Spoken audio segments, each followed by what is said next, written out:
कि एक तरफ है अकबरुद्दीन ओवैसी जो बार बार धमकी देते हैं, लेकिन एक बार फिर 15 मिनट वाली धमकी दे रहे हैं। लेकिन इस बार योगी आदित्यनाथ ने बटेंगे तो कटेंगे वाली लाइन दी तो ओवैसी बंधुओं के पेट में दर्द होने लगा है। आज इसी पर एक्सरे रिपोर्ट हमने तैयार की है दर्शकों, क्योंकि जैसे जैसे चुनाव आते हैं वैसे वैसे तुष्टीकरण किया जाता है। और जब से उत्तर प्रदेश के मुख्यमंत्री योगी आदित्यनाथ ने बटोगे तो कटोगे का नारा दिया, तब से इस नारे को जनता के सामने विपक्ष की तरफ से गलत तरह से पेश करने की कोशिश भी हो रही है। और इस नारे के जरिए योगी तो सबको एकजुट करने की कोशिश कर रहे हैं, लेकिन विपक्ष के कुछ नेता हैं जो इसके ठीक उलट, यानी इसे योगी की समाज को बांटने की कोशिश बता रहा है राजनीति के चलते। अब यहां यह समझना होगा दर्शकों आपको कि आखिर यह सब कुछ क्यों हो रहा है। इसकी वजह है चुनाव दर्शकों, चाहे वो उत्तर प्रदेश में होने वाले उपचुनाव हो या महाराष्ट्र और झारखंड के विधानसभा चुनाव। विपक्ष में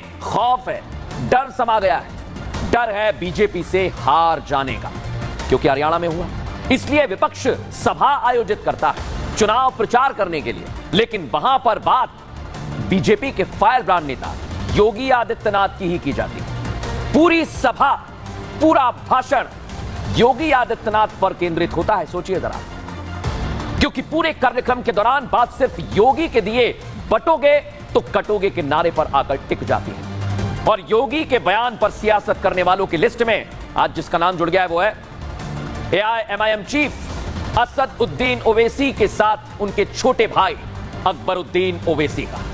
उन्होंने महाराष्ट्र चुनाव में मतदान से पहले जहर उगलना शुरू कर दिया है दर्शकों। मुसलमानों को वोट के लिए भड़का रहे हैं, अब पैंतरे चल रहे हैं। सुनिए जरा वो कैसे मुस्लिम भाइयों को बरगलाने का काम कर रहे हैं, सुनिए जरा। योगी आदित्यनाथ ने अपनी तकरीर में कहा कि बटोगे तो कटोगे। लोग काफी एतराज कर रहे हैं उस बात पर, मगर मैं ये कहूंगा, बीफ के नाम पर, मॉब लिंचिंग के नाम पर, घर वापसी के नाम पर, सर पे टोपी पहनने के नाम पर, दाढ़ी पालने के नाम पर जो तुम काट रहे हो, क्या ये तुम्हारी नफरत हिंदुस्तान के सबसे बड़ी अखिलियत से, क्या ये मुल्क को कमजोर नहीं कर रही है? इसका जवाब दो मुझे।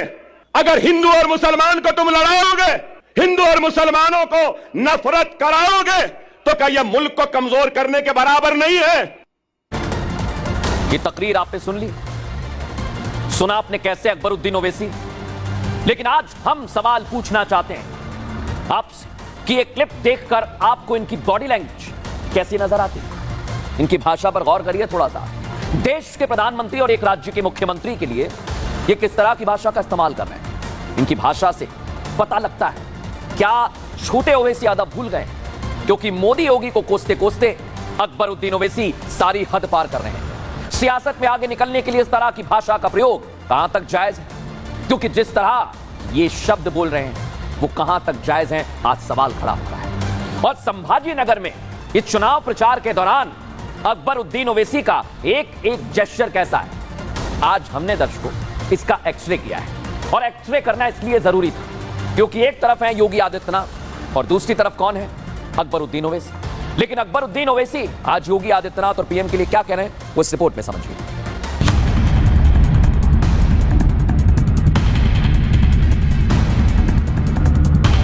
बेखौफ होकर बेबाकी के साथ इज़ारे हक को बयान किया, और सिर्फ आपसे अगर इल्तिजा की, आपसे दरखास्त की और आपसे अगर गुजारिश की, तो सिर्फ और सिर्फ इत्तेहाद, इत्तेहाद और इत्तेहाद कहा।